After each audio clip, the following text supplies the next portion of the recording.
College में लग गया, अरे मेरे पिता आए, मेरी माँ आई, लेकिन कुछ लेके भी नहीं आए, तो उसके आने वाले के पुण्य का नाश हो जाता है। 3 जगह चाहिए तो कुछ होना चाहिए। दुर्योधन के गुरु थे द्रोणाचार्य, लड़ाई शुरू होने वाली थी महाभारत की। द्रोणाचार्य के पास में दुर्योधन गया, जाके बैठ गया, बाप जी इस लड़ाई में क्या होगा, पांडव जीतेंगे कौरव? और बाप जी ये लड़ाई कितने दिन चलेगी, चारों तरफ आप देखो ना, हाथी हाथी खड़े हो गए, चारों तरफ घोड़े ही नहीं आते हैं, पैदल लश्कर का पार नहीं है, समुद्र की लहर आई ऐसा। तो बाप जी युद्ध के मैदान में मैं तो नहीं मरूंगा ना, मैं कब तक जीऊंगा? गुरु महाराज ने कहा ये सब बातें तो बताऊंगा भाई, कि भले आदमी तो कुछ लेके नहीं आया, खाली आता है, खाली हाथ नहीं आना चाहिए गुरु के पास। गुरु ग्रह धीयम च, धी नाम लड़की का, गुरु ग्रह धीयम च, नगराजने पालका, नगर को पालने वाला राजा। रिक्त हस्तो नगर विश्यामी, रिक्त खाली हाथ से नहीं जाना चाहिए। तस्याम फल शून्यता है, उसका शून्य फल, कोई मतलब नहीं। पूछा मैं कब तक जीऊंगा महाराज, युद्ध में मर तो नहीं जाऊंगा मैं? क्या सब बात तुम पूछता है, लेकिन कुछ तुम भेंट पूजा में लाया नहीं, खाली हाथ नमस्कार करता है, कुछ लाता तो मैं अंदर से तुमको कुछ देता। क्रोध है, अरे मुझे भिखारी मानते हैं, मैं राजा हूँ, मुझे आप ये समझ रहे, कुछ लाया नहीं। गले में मोतियों की माला थी, उस माला को निकाल के तोड़ के झटका मारा और झोली में डाल दिया, लो ये तुम्हारे पास कोई कमी है तो? मेरी कोई कमी नहीं, झटका मारा, झटका मारा टूट गई, और टूट के उसके बाद में डाला उनके शरीर के ऊपर, झोली में पड़ी। उन्होंने दाने गिने, दाने तो बिखर गए टूटने से, 1 2 3 4 5 6 7 8 18 दाने पड़े। दुर्योधन तुम 18 दिन जिएगा, 18 दिन के बाद रिमोट खत्म। तो जो विवेक से माला पूरी निकाल के मेरे पास अर्पण कर देता तो अखंड जीवन रहता था, टूट कुछ नहीं होती। तो पावर में झटका मारता, झटका मार के मेरी तरफ फेंक दिया, और सब बिखर के 18 दाने मेरे पास आए। मैं प्रार्थना करूंगा परमात्मा से 18 दिन तक तुमको जीवित रखें। बोले हाँ, मौत तुम्हारे हाथ में है, 18 दिन रखना मेरे को, मैं तो चक्रवर्ती सम्राट हूँ, पांडवों को खा जाऊंगा सबको। क्रोध में चला गया, लेकिन 18 दिन खत्म हो गया। गुरु के पास जाए तो खाली हाथ नहीं, लड़की के यहाँ जाए तो खाली हाथ नहीं। कोई लड़की ने मुझे दिया नहीं है कुछ कि मेरे लिए सब बोलना, मेरे माता पिता को मैंने घूस नहीं खाई है, साथ बात कह रहा। लड़की खाली हाथ न जाए, राजा के भी खाली हाथ न जाए। रिक्त हस्तो न तो निश्यामी, यहाँ खाली हाथ नहीं जाना चाहिए। खुदा मैंने कहा मैं खाली हाथ जाऊंगा तो तेरे भगवान मुझे पसंद नहीं करेंगे, कहेंगे तू मेरा अपमान करता है। अरे तो इतनी भीख थी, इतनी कमी थी, गरीबी थी, तो आया क्या? पत्नी ने कहा कोई बात नहीं, मैं पड़ोस में से आपके लिए थोड़े से चावल ले आती हूँ। पत्नी गई, मांगा थोड़ा चावल मुझे दीजिए बहन, मेरे पति देव यात्रा जा रहे द्वारका की, 2-3 मुट्ठी दे दो तो 1-2 मुट्ठी खा लेंगे, 1 आधी मुट्ठी वहां भगवान को अर्पण करेंगे। दिया पड़ोसी ने, उनके पास तो कुछ था नहीं। पत्नी ने अपनी साड़ी फाड़ी किनारे से, उसमें पोटली बांध दी और गठरी बांधने के बाद दे दिया सुदामा जी, जाइए। सुदामा विचार करता है पत्नी ने मुझे धक्का मारा है, धक्का मार के मुझे भेज रही है, मेरी अंतरात्मा जाने की बात नहीं करती। मैंने मेरे धर्म कर्म में से कभी अपने आप को बाहर निकाला ही नहीं, मैं परमात्मा के ध्यान में लीन रहा, परमात्मा की वृत्ति में लीन रहता था। ये मैंने भीख मांगने का काम तो किया नहीं कभी। पत्नी नहीं मानती है, और मैं जब निकला तभी खुश हुई होगी। रोज का ध्यान का नियम है सुदामा जी का। चलते चलते जब थक गए तो एक झाड़ के नीचे बैठे ध्यान रखा। न पुण्यम न पापम न सुखम न दुखम न मंत्रो न तीर्थम न वेदा न यज्ञ। ध्यान करने वाले को मंत्र का जाप भी नहीं, ध्यान करने वाले को तप और तीर्थ करने का भी नहीं, ध्यान वाले को मात्र अपनी वृत्ति को दृढ़ करना है। तो तप आ गया, तीर्थ आ गया, सब आ गया। न पुण्यम न सुखम न दुखम न मंत्रो न तीर्थम न वेदा न यज्ञ। उसको वेद पढ़ने से नहीं, वो यज्ञ नहीं करने का, ध्यान की अवस्था में सब आ गया। अहम भोजनम नैव भोजम न भोक्ता चिदानंद रूप शिवोहम शिवोहम चिदानंद रूप शिवोहम शिवोहम अहम निर्विकल्पी निराकार रूपी विभुर्व्याप्य सर्वत्र सर्वेन्द्रियाणि सदा में समत्व भाव में रहता हूँ। ऐसा परमात्मा का ध्यान करने वाला व्यक्ति, उसके लिए दुनिया के कोई भी नियम लागू नहीं, न मंत्र न तीर्थ न जप न तप। सदा में समत्वम न शत्रु न मित्रम चिदानंद रूप शिवोहम शिवोहम चिदानंद रूप शिवोहम शिवोहम। ध्यान की अवस्था में अपने इंद्रियों की शक्ति को मन में लीन करके और मन की शक्ति को अपने प्राणों में स्थिर करके, स्थिर हुए प्राणों को आत्मा में मिलाने के पश्चात आत्मा के दिव्य तंतु को परमात्मा के ध्यान में जोड़ने वाला साधक अपने जीवन में सब कुछ चुका। उसके लिए वेद अध्ययन हो गया, तप हो गया, उसके लिए संसार की सब क्रियाएं हो गई। ध्यान अवस्था वाले के पास में परमात्मा उससे एक अंगुल दूर रहता है और तीर्थ यात्रा करने वाले से तो 1000 माइल दूर होता है, तब पहुंचते हो ना।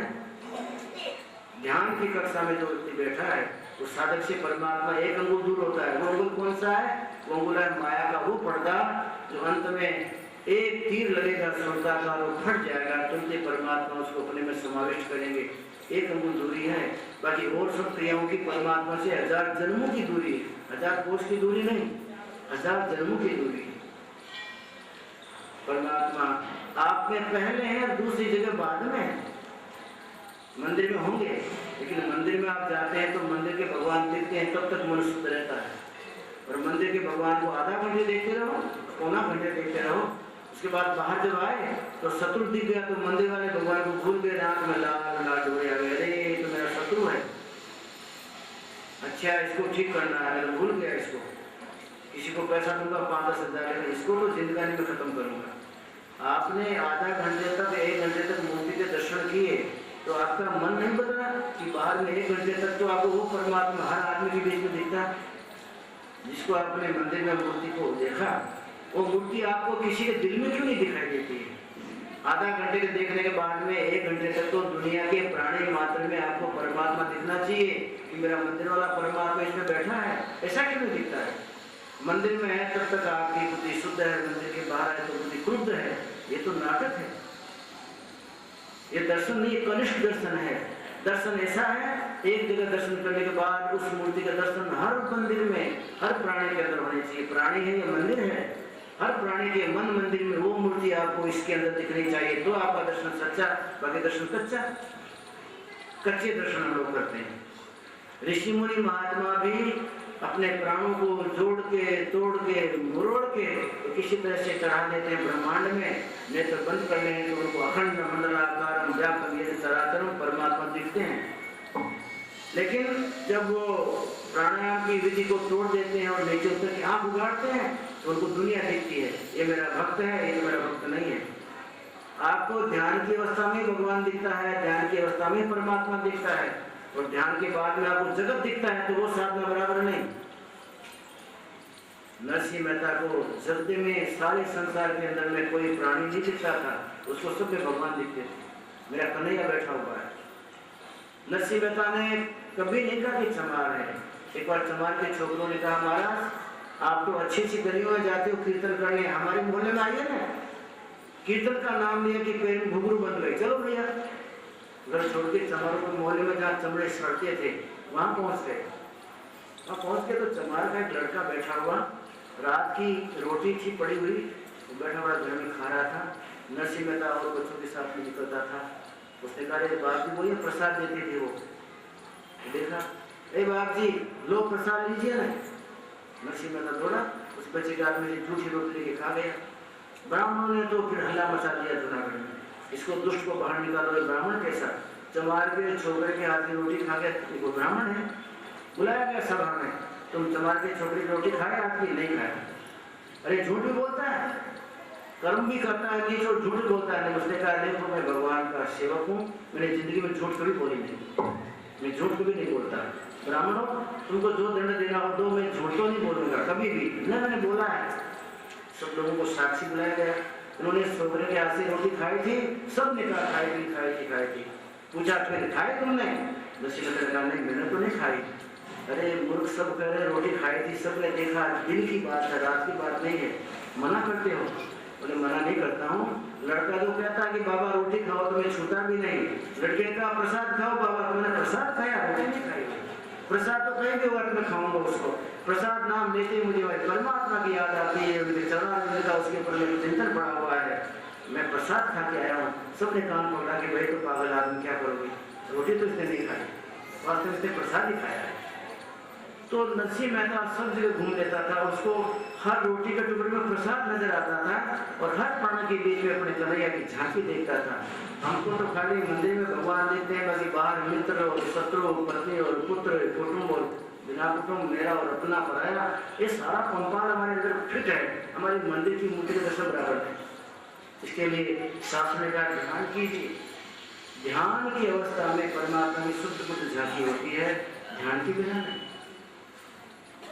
परमात्मा को मिलने के लिए, अचिंत पुरुष को मिलने के लिए सुदामा चला जाता है। पैरों में जूते नहीं है, पहनने को कपड़ा नहीं है, छोटा सा 4 अंगुल का कपड़ा उन्होंने कमर में लपेट रखा है, कभी किसी से मांगा नहीं, घर में था क्या। पैरों में जूते नहीं, एक लकड़ी है 3 जगह टूटी हुई, उसमें कपड़े की लीलियां बंधी हुई हैं। वो तो जंगल था, हाईवे रोड तो था नहीं। चलता जाता है तो पैरों में जब कांटे चुभते हैं आगे के भाग में, तो एडियो के बल चलता है बेचारा, और जब एडियो में कांटे लग जाते हैं तो आगे फणों के आधार चलता है।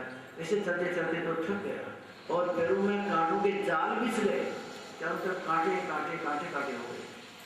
15 दिन में मुश्किल से चलता चलता द्वार के नदी पहुंचा, लेकिन द्वारका नदी का वैभव देख के तो पागल बन गए। सारी नगरी सोने की, चारों तरफ अट्टालिकाएं, विशाल महल, परमात्मा के नाम के गुणगान गाए जा रहे हैं, दुंदुभियां बज रही है, चवर ढोले जाते हैं, सब जगह महान दिव्य मंदिरों में शोभा है भगवान की, जैसे आपके मंदिर में यहाँ दिव्यता है। सुदामा ने पूछा भाई यहाँ कोई कृष्ण भगवान रहते हैं, उनका महल कहाँ है? अरे मूर्ख तो ऐसी बात करता कि सूरज कहाँ है बताओ, सूरज अपने आप नहीं दिख रहा। सूरज को कोई पूछा जाता कि भैया सूरज उगे तो बताओ कहाँ सूरज उगा है? सूरज अपने आप दिखाई दे देता है।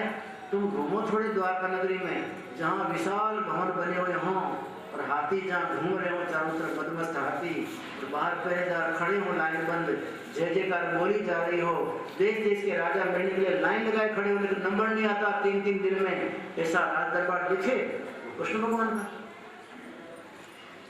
बड़े रोड के ऊपर चलता चलता गया तो बड़ा विशाल राज दरबार का बाहर का गेट दिखाई दिया। मदमस्त हाथी खड़े हैं, झूम रहे हैं, तलवारें लेके वहां सिपाही खड़े हैं, भगवान के गुणगान गाने वाले उनके नौकर चाकर खड़े हैं। तो दरवाजे की बात हो, अंदर में तो राज साम्राज्य है। ये सब देख के अपने मुश्किल से बेचारा चलता चलता दरवाजे आया, लेकिन उसके अंदर घुसने की हिम्मत नहीं हुई, आगे चला गया। फिर हिम्मत किया मुझे जाना तो पड़ेगा, नहीं जाऊंगा तो कैसे जानेंगे वो, और पत्नी मेरी तो नाराज है। फिर हिम्मत करके बेचारा धीरे धीरे आया, लेकिन जैसे ही राज दरबार के सामने आता है, शोभा देखता है, वो शोभा उसको ऐसा लगता है कि मैं तो कुछ नहीं, तुच्छ हूँ, फूंक मार तो कहीं उड़ जाऊंगा, फिर चला जाता है। उसकी हिम्मत अंदर जाने की नहीं होती है, हिम्मत करा 4-5 चक्कर मारे, सिपाही ने पकड़ लिया। अरे चोर है तुम्हें? वो तो बेचारा गरीब आदमी था, नीचे गिर पड़ा। भाई मैं चोर नहीं, मैं जानता हूँ चोर हो तुम 5-7 बार चक्कर मार गए कि रात को कहाँ से चढ़ूँ, कहाँ से उतरूँ, रात में कहाँ चोरी करूँ, हम देख रहे हैं सब। तो पहले नहीं आया है, 5-7 चक्कर मार मार के घूम रहा है ना, तुम देखता है कि हाँ कहाँ से मौका मिलेगा। हम तो चोर को, साहूकार सबको जानते हैं, पकड़ो इसको, ले जाओ उसको जेल में। रोने रोने लग गया, अरे भाई मैं तो भगवान का मित्र हूँ, मैं चोर नहीं हूँ, मेरी हिम्मत नहीं होती रही अंदर जाने की, इसलिए मैं बाहर चक्कर मारता रहा, मेरे पे दया करो, कृपा करो, तुम मेरे को धक्का मारोगे मैं मर जाऊंगा, मेरे घर में देखो कांटे चुभे हुए। ये सब चलता नहीं भाई, तुमको हमने देखा है चोरी करने की नजर, तुम्हारी तीखी नजर से तुम देख रहे हो दरवाजे को घूमते घूमते। किसी ने कहा भाई हो सकता है भगवान का मित्र हो, बेचारा दीनहीन है, भगवान को कहो तो सही, क्या नाम है तुम्हारा? ऐसा मेरा नाम तो सुदामा है, ब्राह्मण हूँ।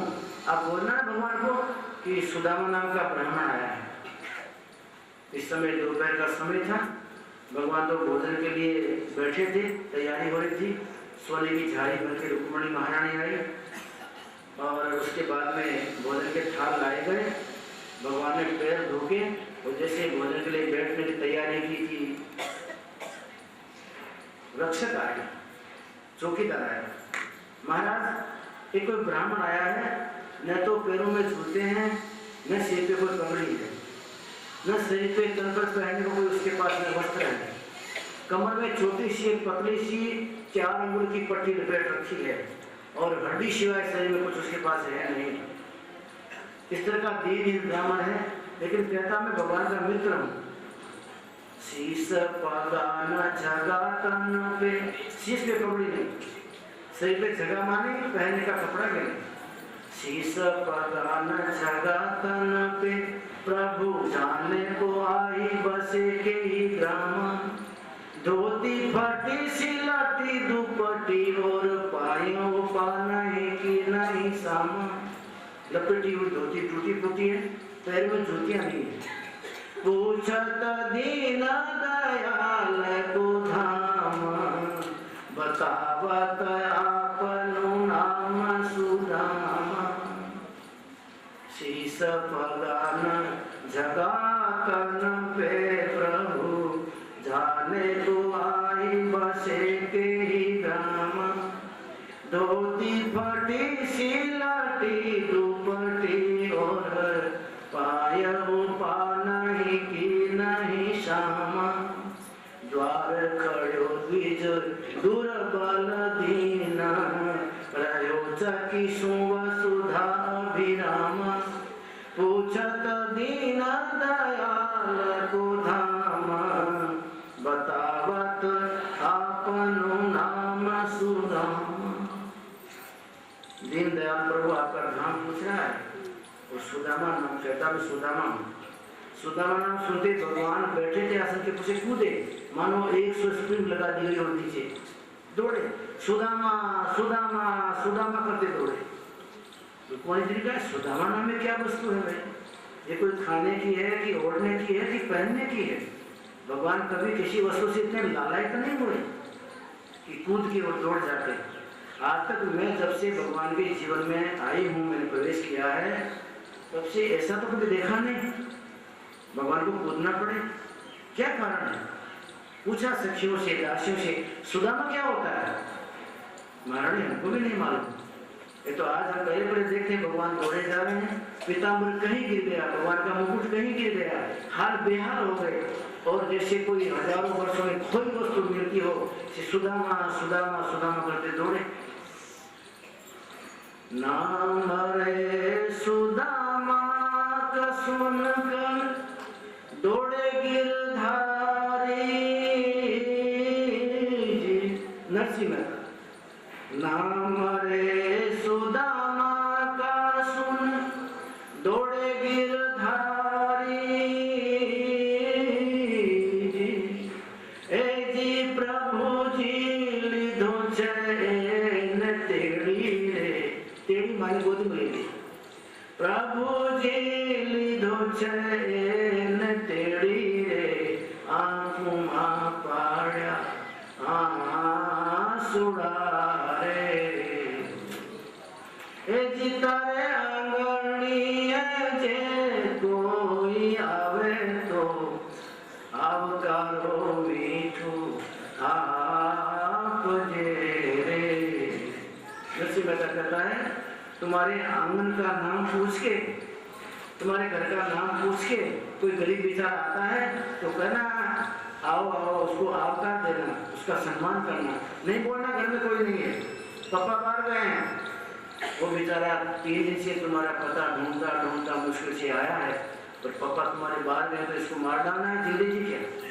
पापा बाहर गए हैं और पापा जब आए तब आना भाई, पापा अंदर बैठे चाय पीते होते हैं, रस डाल के उसमें चाय पी जा रही है, और बेचारा कोई गरीब बाप को पूछते पूछते आता तो कहते नहीं है।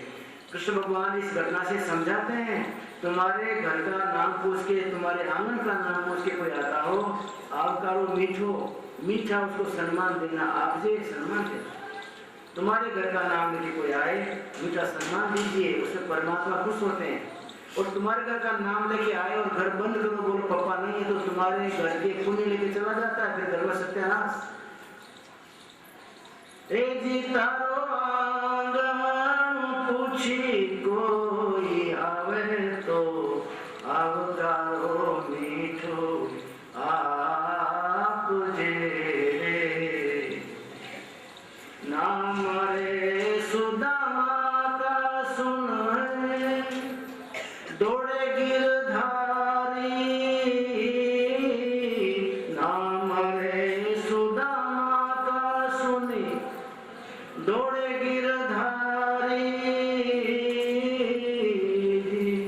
ए जी प्रभु जी लीधो छे एन तेड़ी रे, आंखों मां पाड़्या आंसुड़ा रे, आंखों में से आंसू की बरसात कर दी, तुम्हारे दरवाजे तक चले गए, जहाँ मेन गेट के ऊपर, जहाँ सब रोड के ऊपर दुनिया देख रही थी, और भगवान ने उसको उठा लिया, टेढ़ी उठा लिया, आंख में आंसू नीचे गिराए, सुदामा तुमने मेरे जीवन में कलंक लगा दिया। सुदामा में जगत में मुंह दिखाने जैसा रहा नहीं। हे मित्र, आज तक मेरी जिंदगी में ऐसा कलंक कोई नहीं लगा पाया, लेकिन तुमने आज मेरा मुंह काला कर डाला। द्वारकाधीश का आज तक मुंह काला नहीं हुआ, आज कह रहे सुदामा तुमने मेरा मुंह काला कर दिया। आज दुनिया कहेगी ये भगवान का मित्र है, ऐसा लापरवाह भगवान है, अपने मित्र का ध्यान नहीं दे सका।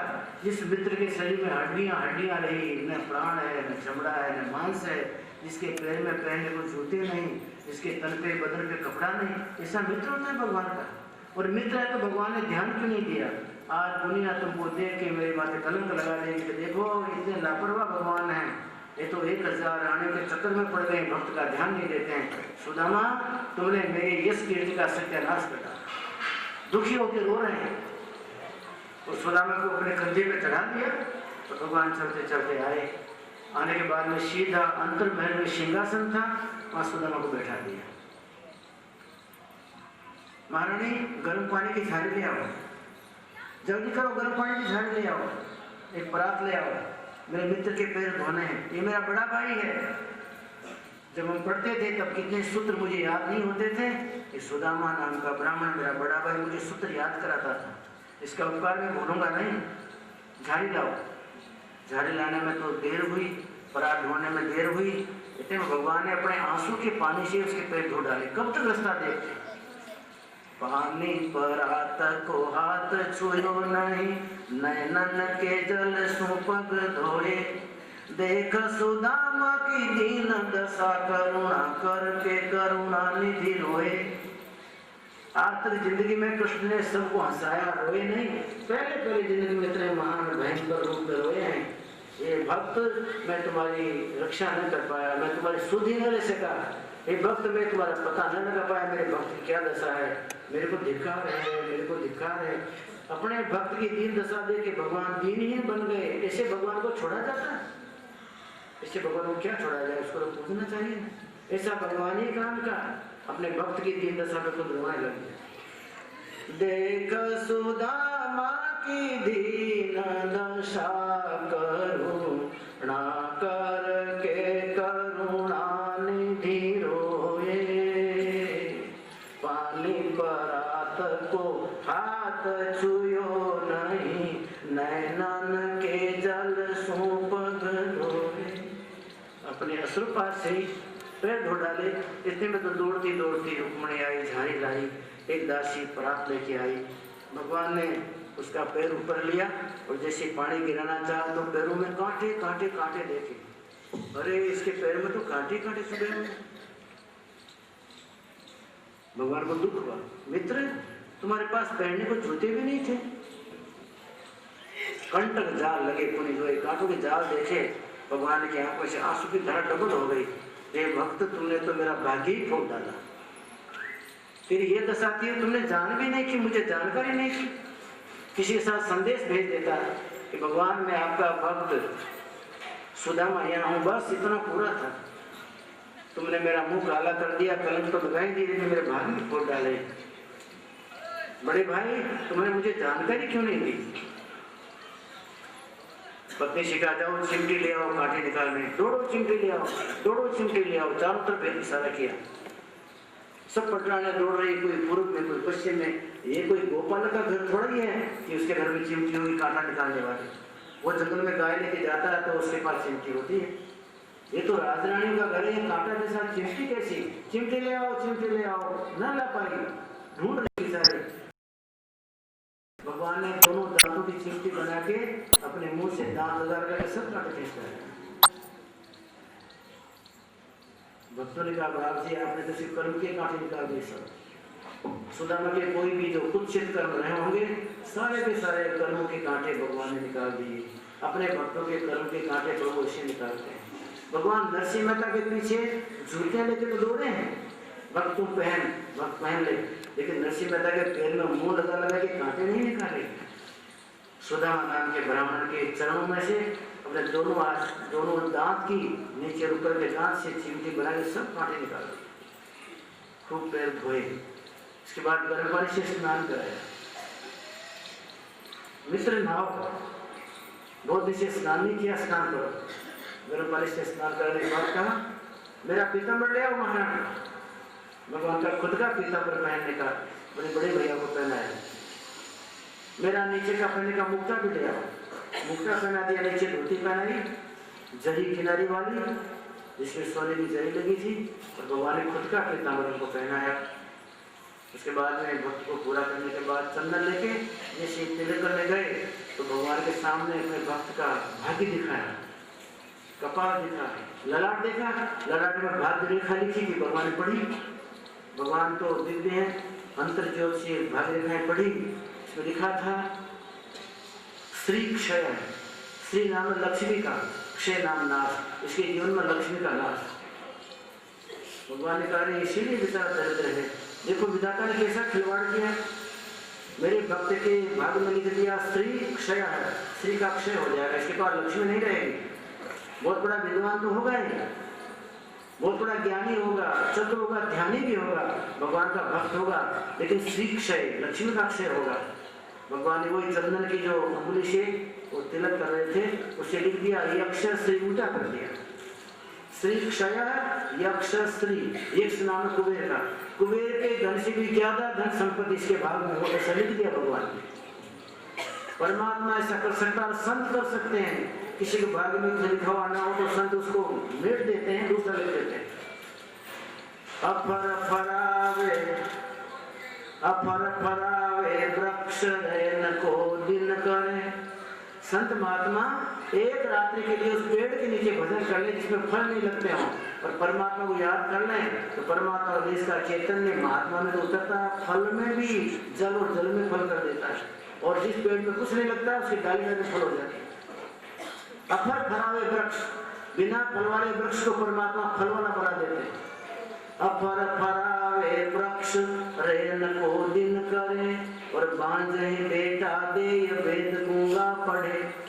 पाहन जल उतराए दर्श पापी तरे, लिखा कर्म का मेघ संत जन फिर लिखे। संतों की ये परिपाटी है। एक रात जहाँ भजन कर लिया तो उस पेड़ में वृक्ष में फल आ जाते हैं। रैन को दिन करे, जो कोई जीव जन्म जन्मांतर से अपने अंदर अंधेरे का अनुभव करता है।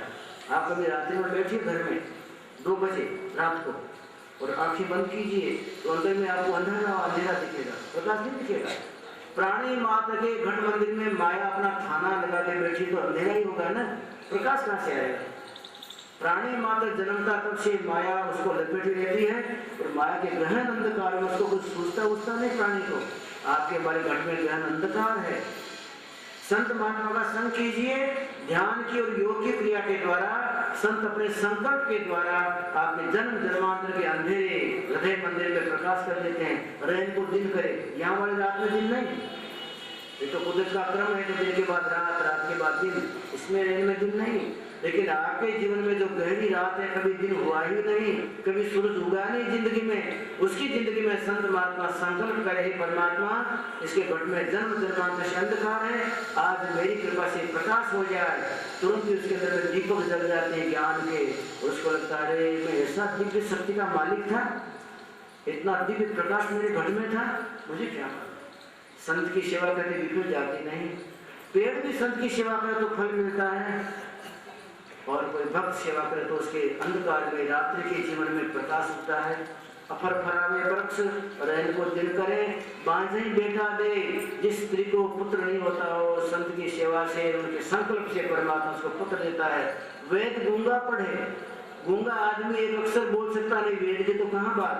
कहते हैं संत की कृपा से वो गूंगा मनुष्य वेद का स्तोत्र, वेद का स्तवन करने लग जाता है। वाहन जल उतराय दर्श पापी तले, पत्थर जल में डूब जाता है, लेकिन संत जिसको स्पर्श कर दे वो पत्थर कहते हैं जल में तैर जाता है। कौन पत्थर है? अपने सब पत्थर भवसागर में डूबने वाले हैं, कोई बचेगा नहीं। वो तो कोई संत का संपर्क है, संत की कृपा जिसके ऊपर है, और संत के साथ जो जीवन घिसता है अपना रगड़ रहा है, संत महात्मा फाइल है, फाइल रहती है, उसके साथ जो जीवन घिसेगा तो जन्म जन्मांतर का मोर्चा काट जंग सब उतर जाएगा। वाहन जल उतराए 10 पापी तरे, दर्शन करने मात्र से पापी लोग उतर जाते हैं, और लिखा कर्म का मेघ संत जन फिर लिखे। संत महात्मा कर्म का लिखा मेट देते फिर लिख देते हैं। तो कृष्ण भगवान के लिए तो नहीं आया, संत के लिए आया। तो संत में ऐसा क्यों हो? वो तो बराबर है कि संत महात्मा परमात्मा को दिव्य को अंदर रखते हैं। कृष्ण भगवान में कला कहां से आई? कृष्ण भगवान ने सांडिल्य महामुनि की मैंने चर्चा की थी, फिर गर्गाचार्य की चर्चा की थी। सांडिल्य बाबा के घुटने दबा दबा के परम योग सीखा है कृष्ण भगवान ने। गर्गाचार्य महामुनि की आंख में से तेज प्राप्त करके घूंट पी पी के उन्होंने संतत्व प्राप्त किया है। इसलिए कर्म का लिखा मेट देते हैं, फिर दूसरा लिखते हैं। श्री क्षय है, उसके आगे लिखा है यक्ष श्री, यक्ष नाम है कुबेर का। कुबेर के पास में जितनी संपत्ति उससे भी ज्यादा संपत्ति हो जाए, ये तो सुदामा जी कहाँ जानते हैं बेचारे। फिर तो 15 दिन हो गए, सुदामा जी को सवेरे स्नान कराते थे अपने हाथ से भगवान, उनको अपने वस्त्र पहनाते थे, गले में एक सोने का हार भी डाल दिया। सुदामा जी कहा मैं ब्राह्मण हूँ और मैं तो योगनिष्ठ ब्राह्मण हूँ, भगवान ये नहीं चाहिए। नहीं बड़े भैया, तुम घर जाके भले ही मत पहना करना, लेकिन यहाँ रहते हो तब तक मेरा मन संतोष प्राप्त करे। मैंने मेरे बड़े भैया की सेवा की, इसलिए आप पहनेंगे। जबरदस्ती उनको इस तरह का हार पहना देते थे। और एक दिन पूछा, बड़े भैया शादी तो हुई होगी ना? हाँ भाई शादी तो हुई है। कुछ संतान भी है? कहा एक बच्चा है। उसने समझा कि भगवान चलो पूछ तो रहे हैं घर का, तो घर का पूछ के मेरे बच्चे का पूछ लिया, तो जानते होंगे इसके तन पर कुछ नहीं है तो बच्चे को कहाँ से होगा, तो मुझे कुछ देंगे तो सही। भगवान दयालु है, धीरे धीरे घर की बात पूछते हैं। भाभी कैसी दयालु है? कि भगवान उसमें दयालुपना बिना दयालुपना क्या, हमारे घर में छोटी झोपड़ी है, उसमें बरसात में पानी गिरता है, गर्मी की ऋतु में उसमें से प्रकाश आता रहता है, उसमें जीवन बिताना दया किस पे करेंगे? कुछ हो तो दया हो। नहीं मैं कैसे पूछता हूँ, मेरे लिए कुछ भेजा होगा भागे ने, इसलिए पूछ रहा हूँ। नारे ना कन्हैया आपके लिए मैं क्या लाता, आपकी शोभा आपका वैभव इंद्र भी यहाँ हार जाता है, मैं गरीब ब्राह्मण क्या लाता। नहीं ऐसा नहीं भेजा होगा।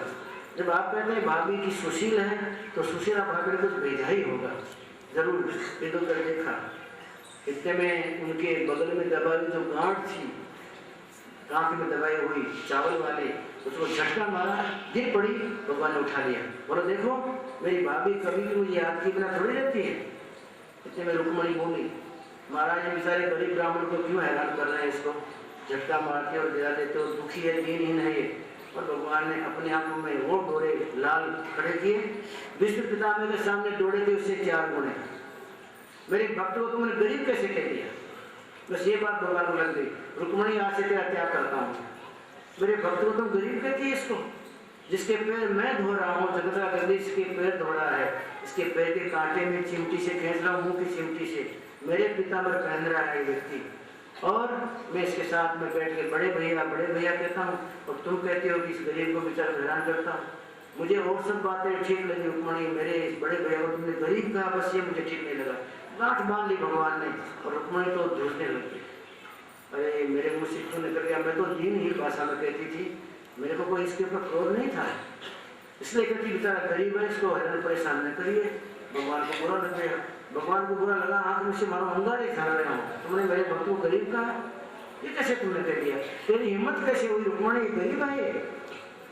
रुक्मणी को चक्कर आए, रुक्मणी गिर गई नीचे बेहोश होके। भगवान ने देखा प्राण फिर उड़ जाएंगे, पानी वानी छांटा, छांटे के बाद होश आए। भगवान मैं माफी चाहती हूँ, मेरे मुँह से इसका भाव ऐसा नहीं था, मैं तो उसको आप हैरान परेशान नहीं करें, ये दीनहीनता से अपने बगल को दबाता रहा, आप झटका मारते रहे, मैं हजारों वक्त माफी मांगती हूँ। सुदामा भैया आप कृपा करो, भगवान मेरा त्याग कर देंगे तो मैं जाके कूद पड़ूंगी अग्नि में। सुदामा जी ने कहा भगवान आप माफ कर दीजिए, भले आपने क्या कह दिया, बोले मेरा वचन नहीं बदलता हूँ मैं। सुदामा बोल दिया सब बोल दिया, लेकिन तेरे बड़ा भैया का वचन तेरे ऊपर है कि नीचे है, यहाँ तेरे बड़ा भैया के ऊपर है, तो आज से स्वीकार करो।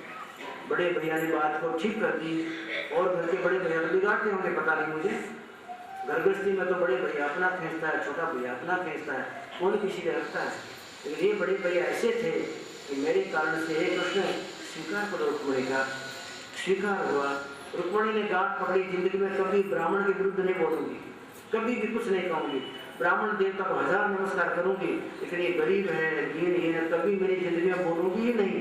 गांठ पकड़ी उसने, कृष्ण भगवान ने खूब रखा। सुदामा कहता है कि मुझे 15-20 दिन हुआ, भगवान कहते नहीं है कि बड़े भैया अब तुम्हारे घर में तुम चले जाओ, साथ में तुमको देखो रथ में भर के सामान भेजता हूँ, ये लेते जाओ, भाभी को देना, बच्चे को देना, कुछ कह नहीं रहे। और गरीब ब्राह्मण क्या करती होगी, मैं तो एक दिन का आटा भी छोड़ के नहीं आया था, 15 दिन तो यहाँ हो गए, 7-8 दिन रास्ते में लगे, फिर जाने में लगेंगे। कहा कृष्ण अब मुझे चले जाना है भैया।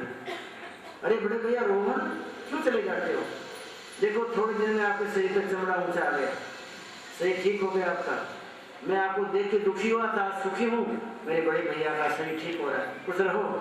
नहीं कृष्ण मैं नहीं रहूँगा, मैं जब आया था तो बेचारे के पास कुछ साधन नहीं थे, अब क्या दशा हो गई होगी ब्राह्मणी की, मुझे जाना चाहिए ना। अरे भैया चले जाना, बहुत दिनों के बाद इकट्ठे हुए हैं, गुरु महिमा की बातें करेंगे, सांदीपनी बात थी कि यहाँ क्या अपने पढ़ते थे, क्या वातावरण था, वो समय चला गया, वो नदी की लहरें गई, वो बाप जी भी चले गए, दुख की बात करेंगे, सुख की बात करेंगे। भाई ये बात तो ठीक है, दुख सुख की बातें तो हुई, लेकिन मुझे जाना चाहिए, वो बेचारे गरीब ब्राह्मण हैरान परेशान हो जाएगी। कृष्ण मैं कल तो चला जाऊंगा। बड़े भैया रुको, नहीं रुकूंगा तो नहीं, चला जाऊंगा। दूसरे दिन के लिए अल्टीमेटम दे दिया, मैं कल चला जाने वाला हूँ, ताकि मैं कहूँगा तो शायद कुछ मेरे लिए गठरी बांध देंगे और कहेंगे गठरी लेते जाओ, कुछ सोना है, कुछ गहने हैं, और मेरी जिंदगी गरीब की धीरे धीरे थोड़ा से गठरी में खूब चलेगी। मन में कल्पना की, लेकिन मन की कल्पना सफल नहीं होती है।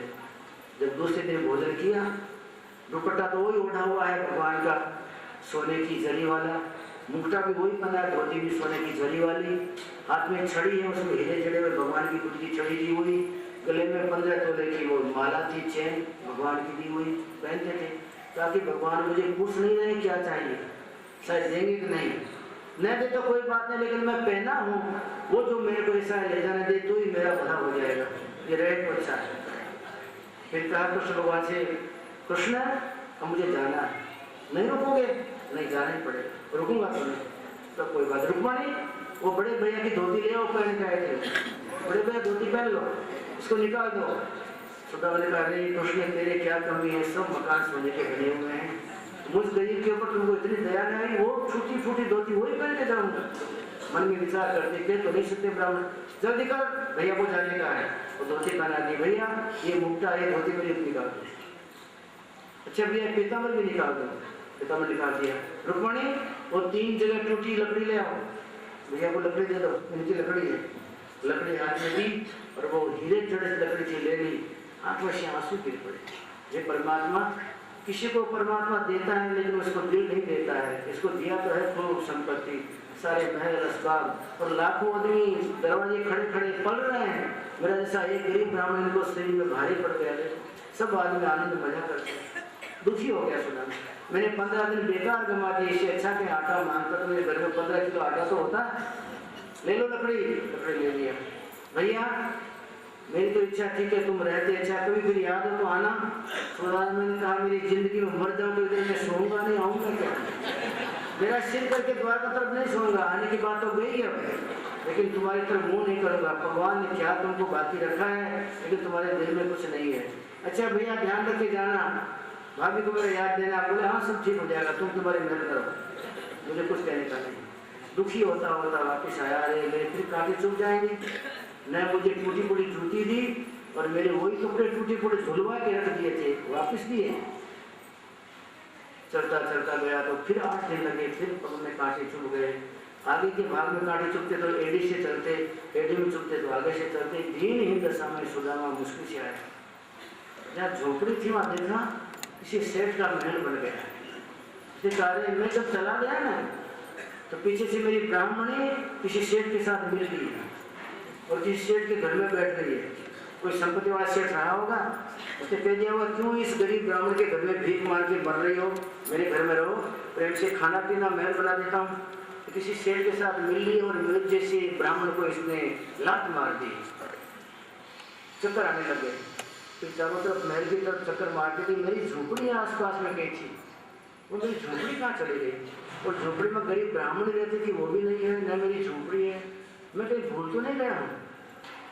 चारों तरफ पूछते, किसी को पूछे जो नौकर खड़े थे दरवाजे बाहर, भैया यहाँ एक ब्राह्मण रहते थे सुदामा नाम के, वो सुदामा नाम के ब्राह्मण की झोपड़ी थी कहाँ? यहाँ वो झोपड़ी कहाँ चली गई? घास फूस की झोपड़ी दिखती नहीं है। उसे आगे जाओ, आगे झोपड़ी भी कुछ नहीं, हम नहीं जानते कौन सुदामा। अभी बेचारे द्वारका के आए हुए नए आदमी सुदामा क्या जानेंगे, वो तो द्वारकाधीश के आदमी थे। हाथ में भाले लेके खड़े, तलवार लेके खड़े। फिर चक्कर मारे चारों तरफ से, एक चक्कर मारा, 2 मारे, कोई मूल्य उससे कुछ नहीं। सबके सब नौकर चाकर तो द्वारका से आए हुए, हम नहीं जानते दूर हो यहाँ से। यहाँ कोई सुदामा ब्राह्मण नहीं, यहाँ कोई झुपड़ी उपड़ी नहीं है। सुदामा ने कहा अरे मैं किसको पूछूं, कहाँ जाऊँ? इतने में बारी में से देखने को उनकी पत्नी ने बाहर निकाला सिर कि कोई ब्राह्मण घूम रहा है। अरे ये तो मेरे पति हैं, ये मेरे पति की दशा। दौड़ती दौड़ती महल में से बाहर आई और जैसे ही सुदामा घूम के सामने आए, चरणों में पड़ी, पतिदेव आपकी ये दशा कैसे हुई? चलो अंदर चलो, मैं अंदर नहीं जाऊंगा। उसके अच्छे कपड़े पहने देखे, क्रोध आ गया। पापनी तेरे को शर्म नहीं आई? इस शरीर को सुख देने के लिए तुमने मुझ गरीब ब्राह्मण का साथ छोड़ दिया, मुझ गरीब को भूल गई और किसी पापी प्रपंच के साथ जीवन जीना तुमने शुरू कर दिया। पत्नी कहती मैं नहीं आऊँगा, चले जाओ तो मैं भी जाके अपना प्राण का त्याग कर देता हूँ, देखा त्याग किसी को भी कर जाऊँगा। पत्नी क्या बोलते हैं आप, मैं समझ नहीं रही हूँ। ये तो आपके भाई ने बनवा दिया है ये सब। ये देखो नौकर चाकर सब द्वारका से आए हुए हैं और जब आप वहाँ रहे तो पीछे से तुरंत ही कारीगर आ गए थे, सारा महल तैयार होता जाता था। तो वहाँ ने 15-20 दिन इसलिए रोक लिया, इतने समय में वहाँ मकान तैयार हो जाए और मेरा भाई जाए तो उसको तकलीफ न पड़े। पर भगवान ने परीक्षा की कि मेरा भाई देखो कहीं मांगता है क्या। इसने बार-बार पत्नी से कहा, पत्नी में मांगूंगा तो नहीं, पत्नी में मांगूंगा तो नहीं। ये ब्राह्मण मांगता है कि नहीं? ये भारत का ब्राह्मण बोलना ही जानता है कि निभाना भी जानता है? इस बात की परीक्षा करने के लिए 15 दिन तक रखे, यहाँ काम हो गया। लेकिन चलते में तो धोती भी निकला ली, टूटी लकड़ी हाथ में दे दी। फिर भी इस बंदे ने ऐसा नहीं कहा कि मुझे 5 किलो चावल दे दीजिए, ये 5 किलो चावल से मेरी पत्नी 15 दिन तक भोजन करेगी। इस बंदे ने कहा नहीं। चलते में ये भी नहीं कहा कृष्ण मैंने तुमको 3 मुट्ठी चावल खिलाया तो इसके बदले 3 मुट्ठी दूसरा चावल तो बदले दे दो, रस्ते में क्या खाऊंगा। मांगना इसके जीवन में था नहीं। इस व्यक्ति ने मरते दम तक जिंदगी में मांगा नहीं। कृष्ण भगवान भी अपनी भक्ति में पूरे उतरे, पर सुदामा तो सहाया उतरा, नहीं मांगा तो नहीं मांगा।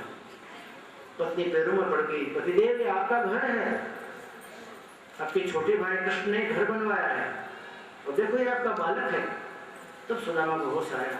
सुदामा ने कहा रे कृष्ण ने मेरे को ठग लिया। पत्नी मुझे तो वहां रखते रहे तो कभी कहा भी नहीं कि तुम्हारा मकान कहाँ है, कैसे पता लगा मेरी झोपड़ी कहाँ है और कैसे आदमी भेज दिए। मुझे रोके रखा तो मैं नहीं जान पाया और चलते मेरे सब कपड़े उतार लिए।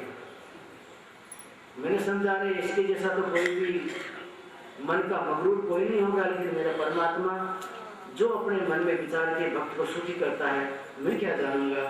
खुद को परमात्मा के दिव्य ध्यान में लीन रहे और अपना जीवन को दिव्यता से भगवान के गुणगान गाते गाते व्यतीत करे। इतना जीवन धन्य था उनका कि पोरबंदर नगरी का नाम आज सुदामा नगरी है। आप जाएंगे तो पोरबंदर बहुत बड़ा शहर है, लेकिन पोरबंदर को कम जानते हैं लोग, उसको सुदामा नगरी कहते हैं। जहाँ ऐसा भक्त निवास करता था परमात्मा का, वो तो नगरी सुदामा नगरी होगी। सुदामा जी ने जब तक जिया तब तक परमात्मा की भक्ति का प्रचार किया, परमात्मा के खुद के गुणगान गाए और अपने जीवन में परमात्मा को लीन कर लिया था। पत्नी भी सुशीला मिली, उसने भी परमात्मा की भक्ति अपने जीवन में लीन करके दोनों भक्त परमात्मा के धाम में गए। आज लोग जाते तो सुदामा जी कुटिया देखने जाते हैं, वहाँ जहाँ सुदामा जी रहे और परमात्मा ने बनवा दी थी। अपने भक्तों को परमात्मा सुखी करने में कोई कमी नहीं रखते हैं। इस घटना से ये जानने को मिलता है परमात्मा खुद भले दुखी हो जाते हैं लेकिन अपने भक्तों को दुखी नहीं करते। ये घटना हमको साक्षी देती है और इस घटना से हमारे जीवन में बल बढ़ना चाहिए, बल संबल बढ़ना चाहिए कि हमारे परमात्मा के गुणगान सुदामा जी ने गाए, उनका जीवन धन्य बना और हम परमात्मा के गुणगान गाएं तो हमारा जीवन धन्य नहीं बनेगा। श्रीमन नारायण नारायण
कलयुग में केशव का कीर्तन ही जीव के भले का एक साधन है। नान्यथी अन्यथा किंचनम, इसके सिवाय कोई भी प्राणी मात्र के भले का साधन जगत में नहीं है। इस बात को सुदामा जी ने जाना था, सुदामा जी के बाद में आपने भी जाना है। जानने जैसा है परमात्मा का कीर्तन हमारे अंदर के जन्म जन्मांतर के माया के पक्षियों को उड़ाने वाला है। वो सब उड़े और परमात्मा अपने भक्तों को इसी तरह से प्रसन्न शांतचित करते रहे। इसी भावना के साथ सुदामा ने देह छोड़ दिया। परमात्मा ने तो प्राचीन के पीपल के नीचे अपना देह छोड़ा। उसके बाद भगवान का देह का देहावशेष ये पेटिका में बंद किया, उसका क्रियाकर्म हुआ। उसके बाद में जगन्नाथ भगवान बने। उसके बाद तो कलयुग ने धीरे धीरे अपनी छाया उतारनी शुरू की। राजा महाराजाओं को लगने लग गया कि कलयुग का प्रवेश तो हो गया। राजाओं के मस्तिष्क घूमने लगे। यदु नाम के राजा जिनके कृष्ण भगवान के बाद के राज थे, उसका भी सिर घूम गया। उसने एक बार पूछा अपने गुरु से, भगवान ने द्वारका नगरी निर्माण की, उसके बाद वो द्वारका नगरी गई कहाँ? भगवान ने कहा था अपने भक्तों से, भक्तों अर्जुन जितनी मेरी रानियां हैं उन रानियों को और जितने पीछे रनिवास में गोपिकाएं आई हुई गोपिकाओं को तुम लेके चले जाओ। 7 दिन के बाद में ये नगरी डूब जाएगी पानी में। 7 दिन के बाद ये नगरी रहेगी नहीं। स्वर्ण की नगरी द्वारका खत्म हो जाएगी। मैं दुनिया में द्वारका का नाम नहीं लेना चाहता। अर्जुन ने जल्दीबाजी में जितनी कृष्ण भगवान की रानियां बाकी रही थी, गोपिकाएं जो मिलने को आई हुई थी वो बाकी रही थी, उन सबको सुदामा जी ने निकाला। सारी प्रजा को यदुवंश था वो खत्म हो गया था। यदुवंश के सिवाय जो अन्य थे जो यदुवंश से संबंध नहीं था, यदुवंश का इल्काब नहीं लगता था, उनको अर्जुन लेते चले। तो जैसे अर्जुन बाहर गए कि तुरंत ही सोने की द्वारका डूब गई। भगवान ने सोने की द्वारका को डुबोया। हमको एक आदेश दिया कि जहाँ सोना होता है वो डूबने के लिए होता है। सोना कभी तैराता नहीं किसी को, लकड़ी होती तो तैराने की होती है। इसीलिए शायद संत महात्मा कंठी बांधते तो तुलसी की लकड़ी गले में डालते हैं, सोने का दाना गले में नहीं डालते। संत महात्मा के पास में माला है तो उनकी तुलसी की माला होती है, सोने की दाना की माला नहीं होती। सोना डूबने के लिए होता है। लकड़ी को गिरा कर देखिए तैर जाती है। संत महात्मा तैरने के लिए ही तुलसी की माला अपने गले में डालते हैं, तुलसी की माला घुमाते हैं। बाकी सोना तो सबको डुबोता रहता है। एक सोना की नगरी और भी थी, लंका। लंका नगरी भी अंत में नाश को प्राप्त हो गई, वो भी खत्म हो गई। जहाँ सोना होता है वहाँ आग भी लगती है। लंका नगरी में आग लगी और यहाँ भी दुर्वासा महामुनि के श्राप की आग लगी, उसमें सारा यज्ञ भस्म हो गया। यहाँ भी आग लगी, लेकिन आग लगने के बाद में सोना है वो सबको डुबो देता है। आप समझते हो कि सोना हमको भविष्य में कहीं भवसागर से पार उतारेगा, सोना डुबोएगा। सोना कभी किसी को पार नहीं उतारता। सोना आपको नींद भी नहीं लेने देता। रात को तो सो गए और आपको याद आ गया करे वो मेरी अलमारी तो खुली नहीं, इसमें गहने पड़े हुए हैं, तो नींद कहीं पड़ी है या गद्दा कहीं पड़ा है, पहले दौड़ के वहां जाएंगे। अगर 5 कोस दूर भी चले गए पर गांव में, पता लगा तो दौड़ के आना पड़ेगा, अरे मेरा सब गहना चला जाएगा। अपनी स्मृति परमात्मा में कभी नहीं फिट की होगी, अपनी स्मृति परमात्मा में नहीं चिपकाई होगी, लेकिन सोने के साथ जीवन चिपका हुआ है। मरते समय में सोना ही सोना आपको हमको दिखेगा शायद सपने में, और मरते टाइम में सोना वृत्ति में आएगा तो अंत में दूसरे जन्म में सर्प बन के कई सोने के गड़े हुए धन के ऊपर ढेर पे बैठे फुफकार मारा करेंगे। और क्या होगा? सोना से किसी का भला नहीं हुआ। नरसिंह मेहता के घर में चोर घुस गए। घर बड़ा अच्छा था। नरसिंह मेहता के पिता जूनागढ़ के नवाब के दीवान थे। दीवान का महल तो राजा के जैसे होता है, बड़ा अच्छा महल था। पिता मर गए तो पिता के बाद का वो महल मिला, लेकिन था नहीं कुछ, आटा मांग के खाते थे। और चोर रात को इतना बड़ा मकान खुला देखा तो समझा कि ये कोई भूल में हो गया है, भूल गए लगते हैं। बड़ा घर है, कोई आदमी भूल गया, चोर अंदर घुस गया। नरसिंह मेहता तो साइड में बैठा हुआ, हाथ में तानपुरा है, परमात्मा के नाम का भजन गाना चाहता है, लेकिन भजन गाने में कोई करताल बजाने वाला नहीं। नरसिंह मेहता ने रात पूरी बिता दी, नहीं कोई करताल बजाने वाला होता तो मुझे आज तन्मयता आ गई है परमात्मा का भजन गाऊं और भजन गा के परमात्मा से कहूं अब बस मेरी पत्नी मर गई, लड़का मर गया, परमात्मा मैं बाकी बुला लो ना। माधव अब तो मोही उगार, माधव अब तो मोही उगार, जन्म जन्म का एक भिखारी, जन्म जन्म का एक भिखारी, पड़ा मैं तुम्हारे द्वार, माधव अब तो मोही उबार, केशव अब तो मोही उबार, गोविंद अब तो मोही उबार, जन्म जन्म का एक भिखारी, पड़ा मैं तुम्हारे द्वार,